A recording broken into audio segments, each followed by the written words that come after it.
Thanks, Klein. Hello, everyone. I am Justin Klein Keane, and today I want to take the opportunity to present a little bit about to you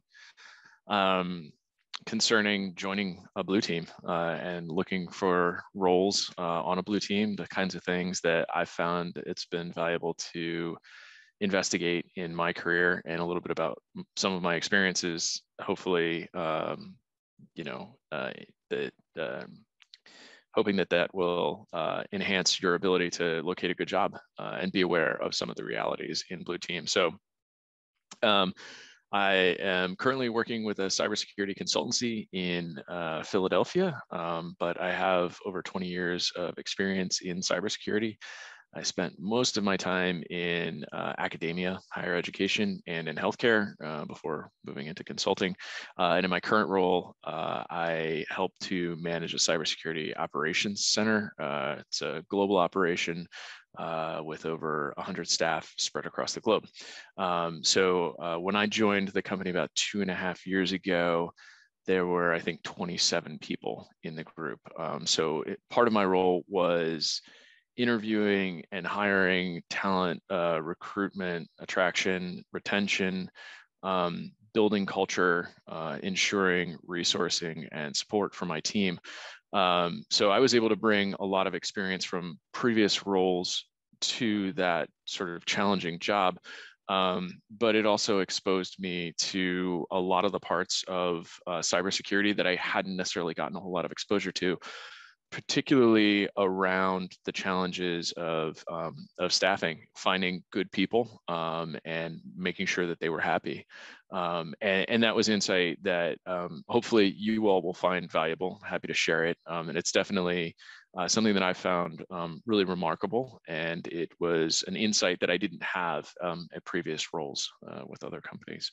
So I just want to sort of step into it right away. See if I can advance the slides here. Sort of level set the market that you all are either in or hopefully looking at. The market for cybersecurity talent right now is white hot. There are a lot of companies competing for headcount even.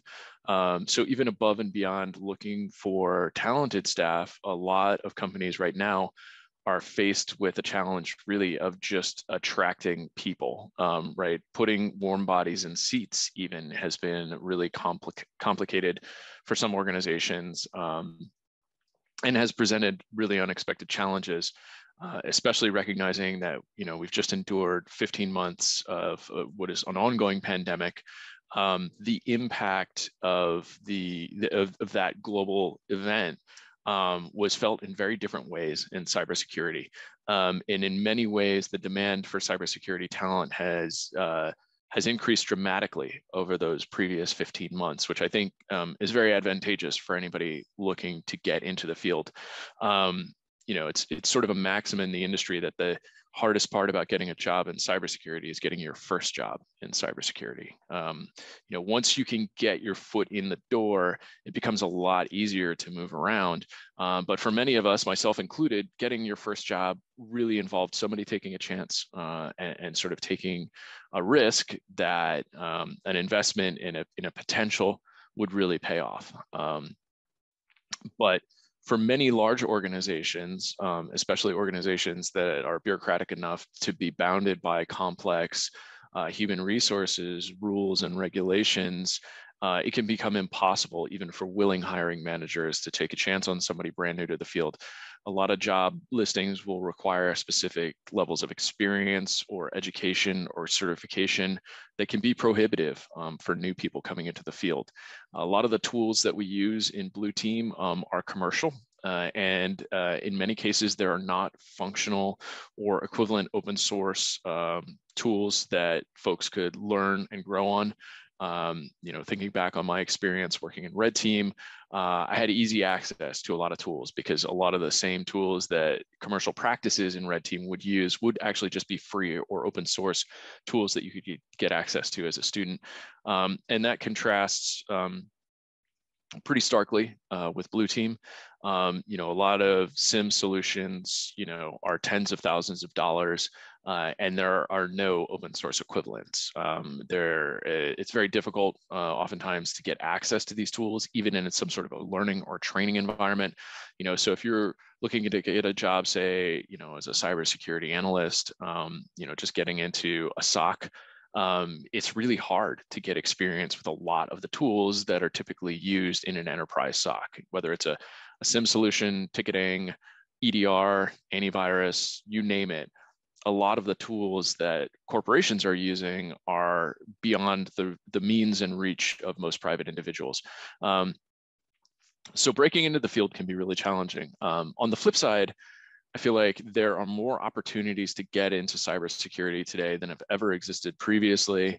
You know, many colleges have four-year degree programs in cybersecurity that, you know, will prepare you to varying degrees for the reality of working in the field, but it is an option as opposed to, say, you know, a decade or two ago, when you went to school, you would pretty much just have to get a degree like computer science, and there were no specializations in security. Those kinds of programs really abound now. It's been my experience that the quality ranges pretty dramatically with those four-year degrees. Some of those investments are better than others, but you know, if you're not looking at a four-year degree, or if you already have a four-year degree, there's all sorts of other alternatives. There are a number of high-quality boot camps that are available that in a very short period of time can prepare you for the reality of work, can provide you academic certification that's valuable on a resume. And then there's just a whole host of online courses and certifications that folks can look at. In many fields in cybersecurity, just having an appropriate certification in the field is enough to open up doors, even if you don't have prior experience or necessarily some sort of an academic or experiential background. And so evaluating those options very carefully could be a way to break into the field without, you know, necessarily having to go one particular route or another. You know, getting your foot in the door is the hard part. And so, you know, as I mentioned, in my current role, I've been responsible for interviewing and hiring literally hundreds of candidates. And so hopefully I can provide some insight from at least the hiring manager's perspective around things that you can sort of take and put into practice immediately, and hopefully will provide you with some advantage as you're going through an interview process, or even evaluating, you know, sort of other positions that might be available in the field. So I'll sort of move from interviewing to actually joining a team and try and provide my insights at each step along the way there. And, you know, first and foremost, I'd stress that your initial contact with an organization typically is with somebody in HR or recruiting. Those people in the end up being facilitators and in some way are kind of ancillary to the process, but I can't emphasize enough how important it is to treat those people with respect. Typically, these are folks who don't necessarily have any experience or exposure to cybersecurity. They've been handed some sort of a job rec by a hiring manager. They typically don't understand you know, the capabilities and skills and qualifications that have been listed on the resume unless they're very specialized and focused specifically on cybersecurity. And I've seen cases where potential candidates have been condescending or disrespectful to those recruiting folks or those HR folks, and that'll really tank your candidacy before it even gets started. So no matter how qualified you are, I mean, I sort of feel like this is part of just being a good human being, but I have been exposed to situations where this hasn't happened. So I did want to stress it. Treating those folks with dignity and respect, with patience and courtesy, is going to be really important overall to your candidacy, and in many ways can be incredibly influential to your candidacy. These folks really are the gatekeepers. They're the ones who control access to the entire applications process. So making sure that you keep them on your good side is just generally a good strategy. If you can make it through that first phase gate conversation with a recruiter and get connected with an interview, whether it's, you know, an initial interview, or many companies will have multiple stages of interviews, do your best to understand the people who will be in the room asking you questions, you know, whether it's a physical room or a virtual one. try and see if the recruiter will tell you who your interviewers are. Many times, this is not secret, and recruiters will be very open, or schedulers or coordinators or whoever's setting up the interviews will tell you who's invited. Sometimes what you can do is you can see on, Outlook invites or online invites, you can actually see the other participants. Take some time, set aside a little bit, and go ahead and look those folks up. Check out, see if they have LinkedIn profiles, see if they're active in social media. I mean, I wouldn't take this to the creepy extent and go try to figure out who their family members are, but it'll be really helpful for you to understand the people who are asking you questions. Look for clues about their background, but more importantly, look to understand where they sit in the organizational chart, right? A lot of times you'll go into interviews and you'll have people at different levels of responsibility and management in that interview. And it's really important to be able to distinguish who is who on the call, right? You might get some really difficult questions from somebody who maybe is more junior on the team. And if you don't understand sort of the relationship and the power dynamic between people on the call, you might misinterpret the impact of some questions that are asked of you. I have certainly been on interviews where you might have somebody junior on the interview really dig into very specific areas and have backed candidates into very unsatisfactory answers. And I think to the candidate, it felt like they were bombing the interview. But from my perspective, I realized the person asking the questions was very junior, and in many cases, those questions didn't even relate to the job or the position that we were trying to fill. So I felt bad because the candidate felt like they were doing very poorly at the interview, but really it didn't matter how they interacted with this person, especially in terms of the responses to technical questions, since those technical aspects were not relevant. So understanding, hey, I've got a C-suite executive or a director, I've got a manager, I've got an engineer, I've got a team lead versus I just have a team member on the line will be really, really important for you. Make sure that you prepare for, this sort of goes without saying, prepare for the interview, but also come prepared with questions. Ask questions about the organization, ask questions about the job. If you don't have any questions, if you feel like you fully understand the organization and the job and the specifics, try and dig in and find some question that you can ask. I always find a really helpful fallback is to ask questions relevant to the particular interviewers, right? So this is where researching who people are becomes really important. If you can ask people, hey, how did you see your previous experience at company X relating to your current role at company Y? Or even asking questions like, hey, I see you achieved this certification. Did you find that that was valuable or useful to the execution in your current role? Those kinds of questions are twofold. They sort of demonstrate interest and commitment to the job. They're mildly flattering to the people on the interview. I always appreciate when people ask me personal questions, right? Because I get to talk about myself, which everybody likes doing. But it also demonstrates that you've taken the time and consideration to look into this opportunity, right? It really demonstrates a commitment to the position. So I can't stress that enough. Like, try and come prepared with questions that are tailored for the specific individuals on the call. Your questions are going to say as much about you to the interviewers as your responses to the interviewers' questions. And I've been a part of a lot of interviews where I don't think people realize that flip dynamic. I think people sort of feel like, hey, I'm going to be evaluated based on my responses to the questions that are given to me. And so they prepare very heavily for those questions. And then when it comes time for the interviewers to say, like, do you have any questions for us? And the candidate says, no, I don't. That's actually going to count against you, right? Because when somebody says, no, I don't have any questions, that leaves the interviewers wondering, like, did they actually care about this interview? Did they take any time to research the company, the position, our mission, the realities? I mean, have something at the ready. Write it down so that you remember it. Interviews can be incredibly stressful, and the more that you prepare and have handy notes, the easier it's going to be. I've definitely been part of a lot of interviews where I've asked, do you have any questions for me?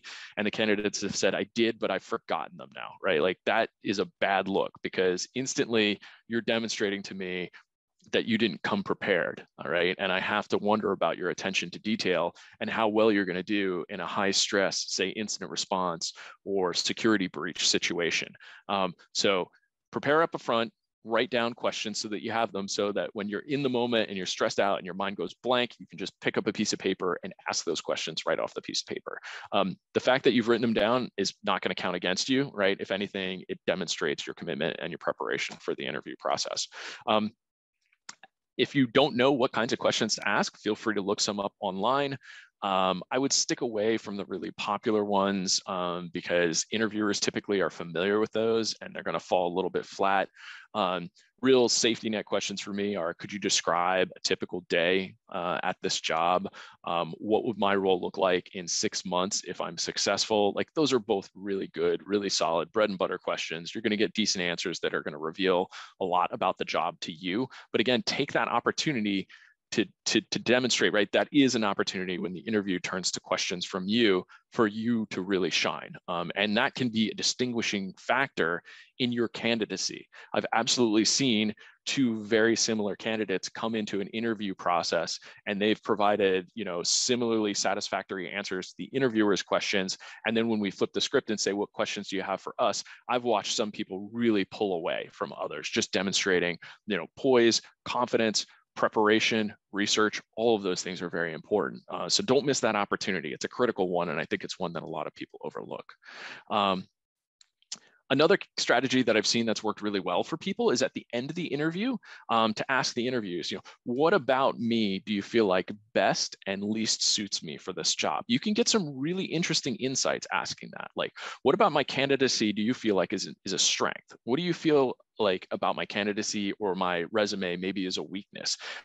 You can glean very critical facts there. And what you can also do is you can also spot misinterpretations or misrepresentations, right? Somebody might say, I think the biggest weakness of your candidacy is this gap in your resume. And I wonder, like, what did you do there? Like, you might have the opportunity to clear up some misconceptions right there and really benefit yourself long-term. So also don't miss that opportunity. Again, I think that's one of those hidden ones that a lot of people overlook, but it'll benefit you to take advantage of that. So assuming you make it through the interview process and you're beginning to evaluate what is a job at a particular company going to look like, and how would I evaluate a particular opportunity? One of the first things, especially right now, I'd look at, and you can probably ask yourselves this about your current employer if you're already working in the field, is what is your employer's approach to remote work?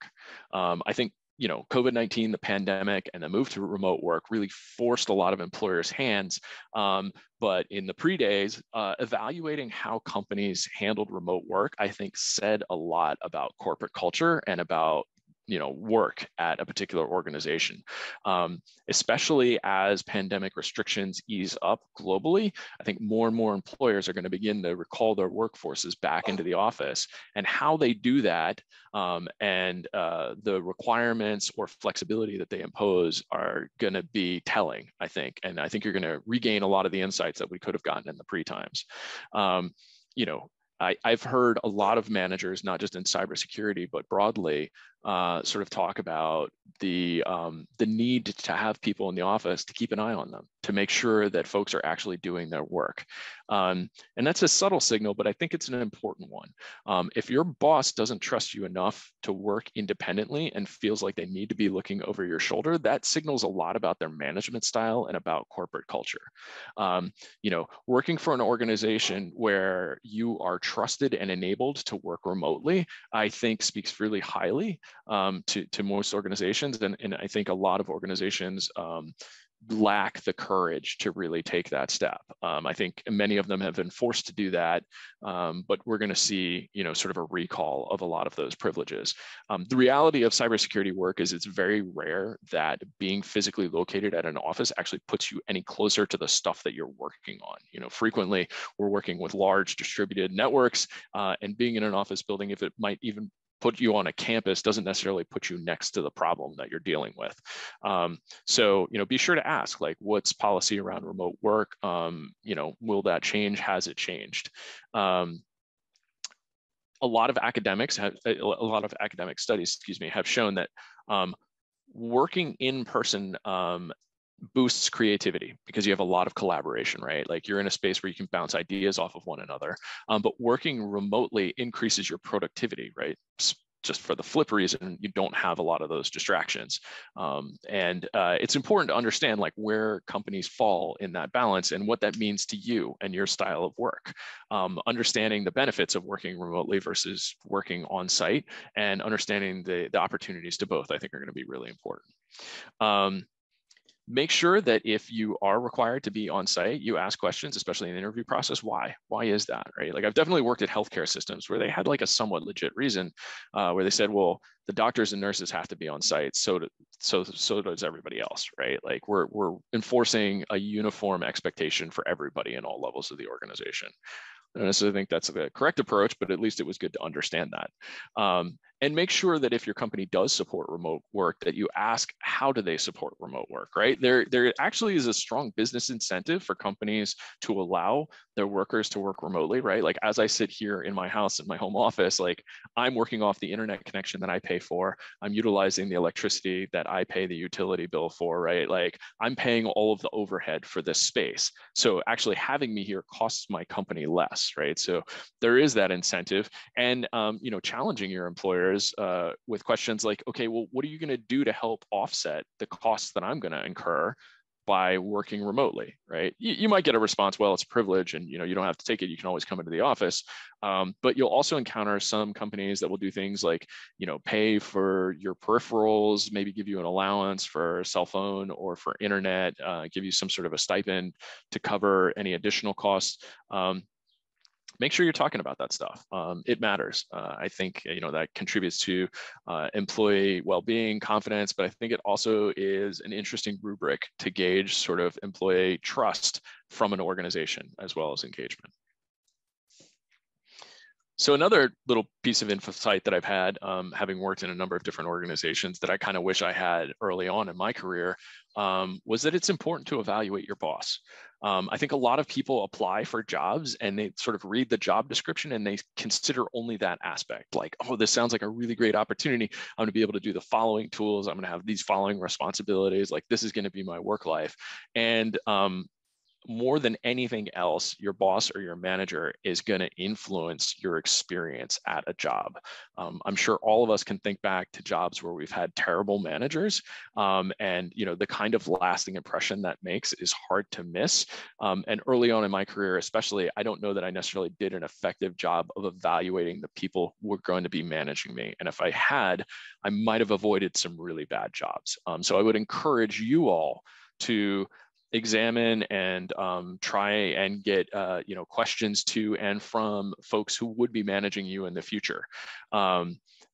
You really should be able to count on your boss. They're going to be the person who's going to facilitate your success long term, and understanding whether or not that's realistically an expectation of them is going to be important, right? Like if you're working for somebody who is not at all invested in your success, that's going to create a very immediate ceiling on your career. So getting to the heart of how folks manage direct reports and might manage you is going to be really pivotal. So if you're lucky enough to interview with the person who you'd be working directly for, be sure to ask them probing questions about how they manage. Some of these can be a little bit tricky because you don't want to signal that you're not a good candidate by asking questions like, how do you handle performance problems, right? Because then you run the risk of the manager thinking like, well, wait a second, this person might be a performance problem. Why are they asking me that question? It's a great question to get an answer to. You're just going to have to be a little bit strategic about how you ask it. A couple things that I found are sort of like really good litmus tests for manager engagement is asking, what's the cadence of my interaction? Will you have one-on-one meetings with me, and how frequently will those happen, right? A boss who's really engaged and dialed into your performance is going to say things like, oh, I'll meet with you at least once a week for 30 minutes, right? That's kind of the ideal level of interaction. They might not have bandwidth to do that, but measuring how close they fall to that ideal is going to be really important, right? Like if you talk to a potential manager and you say, how frequently are we going to interact? And they say, oh, well, you're going to have a quarterly review, so we'll talk every 3 months. That's a red flag. You want to keep an eye out for that, right? Somebody who's not interacting with you on a regular basis is going to have a very difficult time judging your performance, giving you appropriate feedback, helping to steer your career, giving you guidance, opening up opportunities, right? Like all of those things are going to be an enormous challenge. This is especially important with remote work, right? Like if we were all on site, as long as you were working near your manager, you might have the opportunity for chance encounters, but especially if you're working in a fully remote position where these kinds of encounters for feedback and support have to be scheduled. If your boss isn't approaching the relationship with the idea that that is a priority, it's going to become problematic for you. And that's really just going to make your time in the position challenging. So be sure to ask that. Ask how feedback is handled, right? Ask how feedback from your peers is handled. Ask how feedback from managers to direct reports is handled. Ask if there is upward feedback that's collected, right? That can say a lot about an organization. There are many organizations that don't do upward feedback, right? Which is, unfortunate because that if you're giving upward feedback and HR or some other group is collecting it, that allows managers to be evaluated by their direct reports. And it also gives insights into organizations around who is a terrible manager, right? Like who is getting bad upward feedback. If an organization just doesn't even collect that information, that could signal that they don't care. Right. And those might be the kinds of organizations where people fail to the top, where tenure translates into promotion, and you might have some really poor managers who've just managed to, outlast their peers to get promotions. Ask your potential boss, if you get a chance, about their values. Ask them things like what the biggest factor in their career success was. You can get some really telling answers to questions like that, right? Like, I think you can get an insight into people's personalities, but typically what people will cite as something that was critical to their own success will give you insights into the types of things that they're looking for as indicators of success in you. Right. So if somebody says like, well, a key component of my success was all the training and certification that I managed to accrue, like just the raw expertise that I managed to gather. That could be a subtle signal that the expectation for you is to gather that expertise, and that, like knowledge and learning are corporate values that would translate into your success. I also like to ask managers, and I have been asked, like, what are your favorite types of people to manage? That will provide you a lot of insight, especially if the manager describes somebody who is not like you, right? Like that could either be a red flag, a warning sign that maybe you shouldn't take the job, or it could be an indicator that maybe you need to adapt your style to more closely match your new manager's expectation out of employees. So be sure to invest that time to investigate your boss, look into their career background, right? Ask what their tenure is like. How long have they been at the organization? Why did they take their job, right? Like, what do they see as their organizational mission, right? Like if you go and look up a new potential boss in LinkedIn and you see they've changed jobs every 6 months, that becomes a risk, right? Because now you're signing up to work for somebody who might not be there in 6 months, right? And so you might be stuck in a position where you don't get to choose your boss, where you just get stuck with one. And I can tell you there's nothing more stressful than getting a new boss, because new bosses typically bring new methodologies, new ways of approaching problems. And typically one of the first things that new bosses will do is they'll evaluate their staff and make changes. So that can organizationally be very dangerous for you if you get assigned a new boss. That could be a sign that you could get, reorganized out of the group or potentially even out of the company. So sort of understanding like, hey, is this somebody who seems like they're in it for the long haul? Do they have a vision for their role? Do they have a mandate? And do I agree with it? All of those are going to be really, really important. So let's say you land your dream job on a blue team. Maybe it's not your dream job. Maybe it's your first job, whatever. How should you approach that job? And what are the operational realities that you're going to face? And again, this is just based on my personal experience, totally anecdotal. So, your experience might vary wildly, but hopefully me sharing this will be of some benefit to you. One of the things that I always try and look at with blue team jobs, and one of the operational realities that I think is a little bit unfortunate and can make your time on a blue team kind of suck, is on call. Right? The bad guys don't run on a schedule, right? They typically don't abide to a 9 to 5. And even if they do, discovery of their activities, it typically will not fall in that 9 to 5. And so working in blue team, you have to react at any time of the day or night, any day of the year. So asking questions about how do you handle on call, like what categorizes an incident? What is the expectation of me to get out of bed in the middle of the night, to interrupt my vacation plans, to ruin my holiday, to wreck my weekend, those kinds of things. Is the company going to compensate me for that time? All of those are going to be really important. And it is an unfortunate reality of most jobs in Blue Team that this is one of the things that we deal with. So talking, to employers, understanding your level of commitment, I think is going to be really important, especially in level setting expectations. Making sure that you ask about training and certification. I think anybody who's been in industry or has worked at a security job for a while can recall a time when they were told that like training and certification budget existed and they would be sent to training and getting certs, only to find out after they have the job that that's not actually the case. So a lot of times training and certification unlocks doors, right? Like these are opportunities to pick up skills that will make you more valuable. A lot of employers are very wary of that. They worry that if they invest time and money and energy into training people, that those folks will just leave. I feel like that's kind of an unfortunate approach to the problem, right? Like I would rather train people up and have a team of quality high performers running the risk that a couple of them would leave rather than just deny people skills, thus ensuring that my team was not adequately qualified to get the job done. But ask questions around there. It's also sort of important, especially when you're applying, to understand the nature of your role. Like, why was it created? Why is it vacant? What is the expectation that you fill it, right? This kind of rolls back to interview questions to the HR folks or the recruiters, but understanding why a position is looking to be filled can actually be very telling, right? Like it might be that the position was held by somebody previously who only lasted like 2 months. Well, that's a bad sign. Why did that happen? This might be a newly created position. Well, that's important to understand because you need to know, like, does the organization have a mandate? Is there actually a business purpose behind the role, right? Security is typically not a core business function for most companies. And so it's treated like a lot of non-core business functions, things like electricity and plumbing, right? So it's got to work, but only good enough. And so understanding whether or not this position has been created because the organization actually needs this capability, or maybe this is a discretionary capability, maybe this is the brainchild of a CISO who's going to sweep out any moment and that job could get cut, whether or not the position is just sort of like something that's hot and it might just be a market whim that like, hey, we need this new department to do this hot new thing that I read about, but it might not pan out long-term, is all going to be really important, to your retention long-term at the company. And unfortunately, one of the realities of Blue Team is burnout, right? Like it's a high stress environment. We are responsible for the security defense of our organizations around the clock, whether or not we're working. We're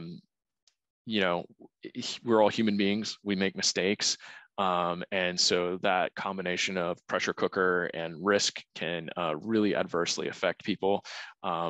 Understanding your company or potential employer's approach to burnout and how they handle things like stress and mental well-being, I think is going to be really important. So make sure you check that out too, and be aware that like this is something that happens to folks in our field, regardless of their tenure, and monitoring yourself is important as well. One thing that I've noticed at my time working on operations teams, but in Blue Teams in general and at companies broadly, is that culture matters a lot, and culture can vary wildly. It's sort of said that people work for teams, not companies. Digging into the company culture, but also your team culture is going to be really important, and making sure that you find a culture that matches your values will really influence your happiness at work, right? If you're the type of person who really values a tightly collaborative environment where there's lots of social interaction and back and forth, where ideas are traded freely, right? Like that might be really important for you. But you could also think about companies that maybe have a culture of like knowledge sharing and acquisition, doing deep research, maybe working alone and only coming to collaborate from, infrequently. Like think about these things and try and think about like which one of those of the many different examples might best map to the type of person you are and the type of work that you do.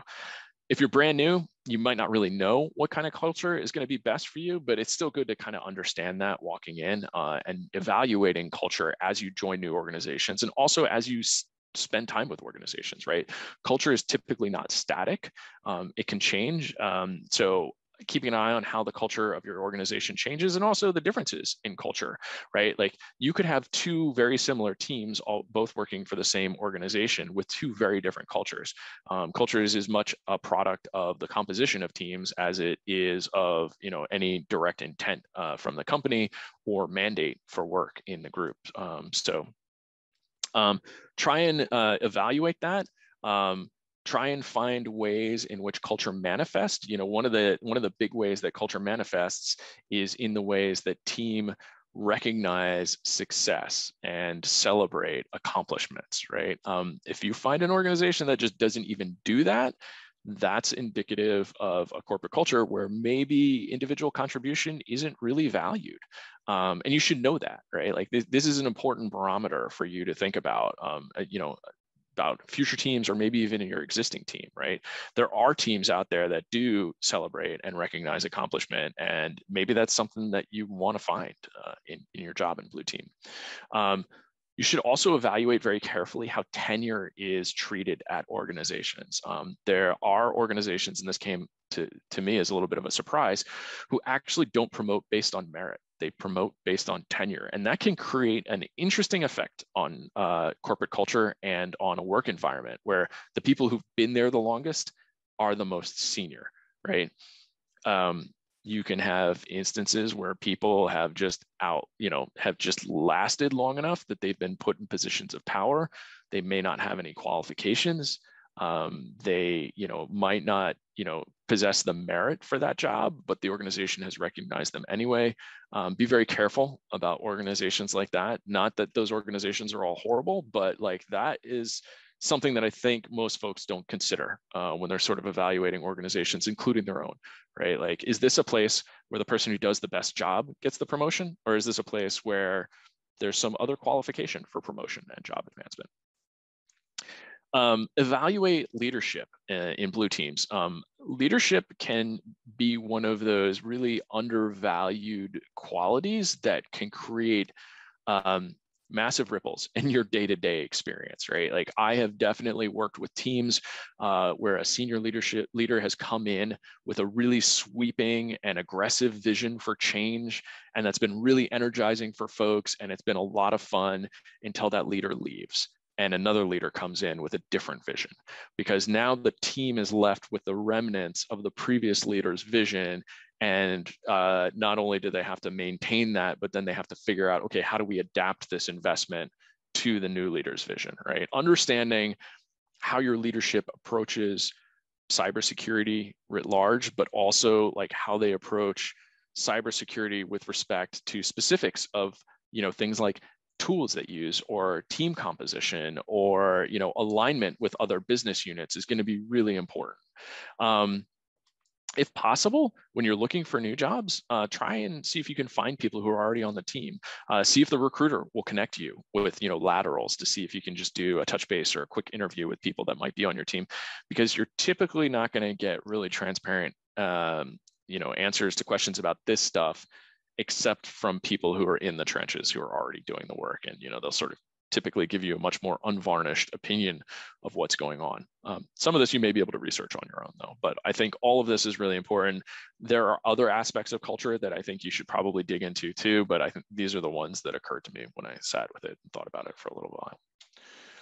And so the last thing I wanted to talk about was just based on my experience with multiple different Blue Teams, the things that distinguished the really good teams from the really bad teams, right? Like what made a high functioning team and what were the traits and characteristics that led to a not very effective team. And, I sort of talked about this with leadership perspective, but one of the really important things to a satisfying career in cybersecurity, and especially with a particular organization, is the organizational investment in cybersecurity. At least from my experience, it's been incredibly frustrating to work at organizations where I felt like I could make a positive impact and difference in sort of risk reduction and security posture, but the organization didn't consider it a priority, right? So even in places where I could see simple, low-cost, effective solutions to security problems in organizations where they didn't really care about security, that became incredibly frustrating, because even though I might make suggestions, they wouldn't be implemented because leadership just didn't really care. Again, this is a really hard thing to gauge from the outside. It's much easier from the inside to sort of evaluate, well, how does my organization feel about security? But at least from my personal experience in my day-to-day, organizations that didn't care about security made for a really challenging and often frustrating work experience, right? My day-to-day, it felt like I was banging my head against a wall. I wasn't making much progress, and I felt like there were solutions that were within reach, but I wasn't allowed to go and grab them. Some things that you can do to sort of figure out whether or not an organization really values information security is look at characteristics like, does the organization have a CISO, right? Do they have a C-level executive in charge of security? If so, who does that person report to, right? If they're buried in the org chart off to the side, it doesn't matter that they have a named C-level executive. That sort of subtly signals that security isn't a primary concern.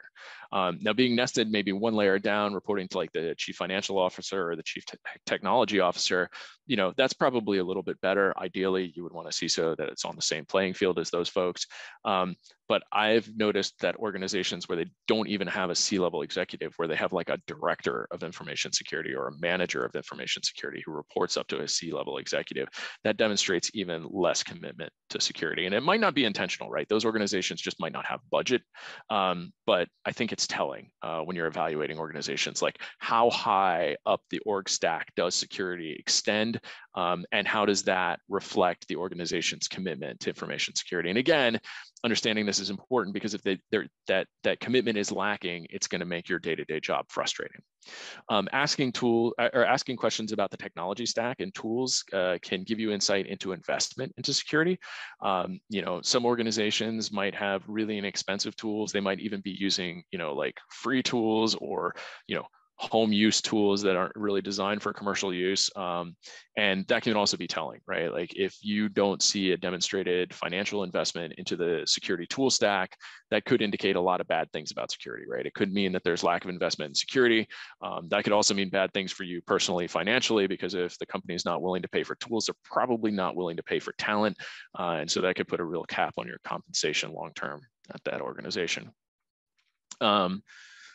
The next thing that I found really telling is that working in security can be grueling, especially security ops, but in all areas of security, right? Like there can be times where work is really demanding, where it's really stressful, and understanding whether or not an organization realizes that reality can be really telling, right? Organizations that understand that security is difficult typically have incentives and mechanisms that can help people to handle that kind of operational environment or that kind of work environment, right? Like, so, companies that have like flex time, good remote work, policies, commitment to, physical and mental well-being, all of those things can be really important counterpoints to the stress and anxiety that you're going to encounter working in Blue Team.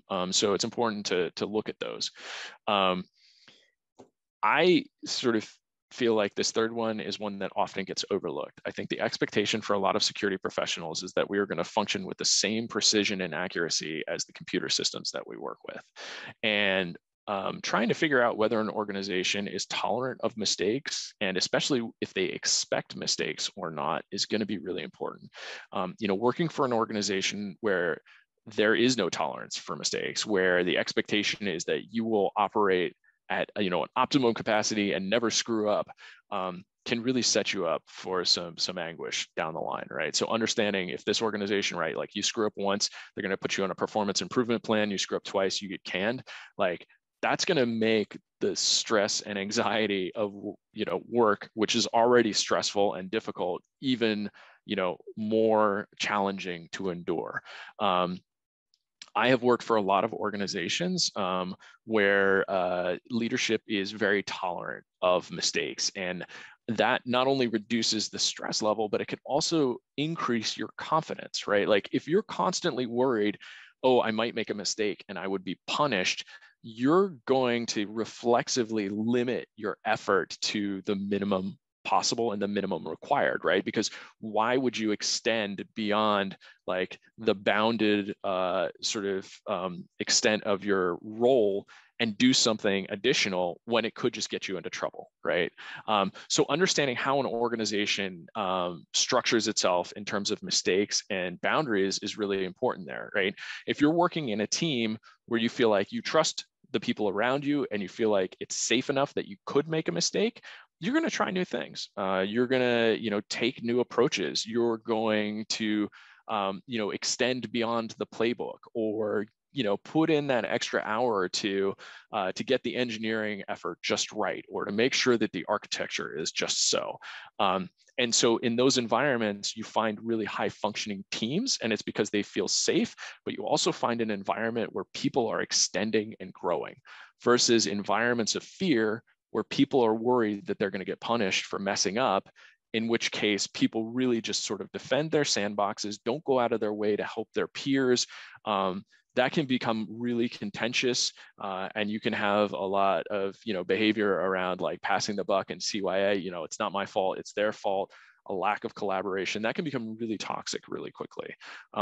So keeping a close eye on organizations and how they handle these things, I think is going to be really important and telling in terms of how long-term your career is going to progress and how you're going to feel about working at that kind of an organization. And then the last one, I mentioned this before, but really is, incentives around like learning and training and growth. I know a lot of organizations will offer training opportunities and say there's a budget, but then when push comes to shove and you actually ask to go to DEF CON or Black Hat or go to a SANS training or something like that, you're told like, yeah, no, sorry, we don't have budget for that, or you can do it but it's on your own dime, or you can't even take, you have to take PTO to do that. That can be really disappointing, and it can be limiting in your career, right? Like if you don't have those options to really go out and take advantage of those events and those trainings, that's going to make it a lot more difficult for you to learn and grow as a security professional. So evaluating critically those incentives and how realistic they are is going to be really important. Again, this is another one of those reasons why it's useful to talk to somebody who's already on a team, because you can ask them, like, hey, did they really send you to training? Did they really allow you to go to security conferences? Because a lot of times, during the recruitment cycle, you'll get told one thing, but the reality is completely different, right? You'll hear like, oh yeah, we've got a training budget. And you go to talk to somebody on the team and they're like, yeah, our training budget is $50. So we basically get a team lunch once a year, right? That can be really disappointing. And you want to understand that, because that does, again, have implications in your career. So yeah, so those are my brief insights. Hopefully you found it helpful. I think Clay will be able to connect any questions that you might have back to me. If I'm not able to attend in person, I'd love to connect with all of you. Blue Team Village is an awesome initiative, and props to Clay and everybody else who spends all the time and effort to put it together. Hopefully you all are finding it really beneficial. I'm really impressed by this community, as I am by almost any information security community. I know when I first got it started in InfoSec, it was really intimidating, and it was very heartwarming that there were welcoming communities that were willing to invest time and effort in me and my career totally for free, and feeling like I was part of something much bigger than myself. So I'm really happy that I got this opportunity to speak to you and hopefully to contribute back in some sort of a meaningful way. So thanks. Thank you so much, Justin. Certainly welcome. We will go ahead and conclude here and transfer over to the Discord. So folks are probably over there now. So yeah, we'll chat with folks here momentarily. Thanks again, Justin. Sure thing. All right. Later on.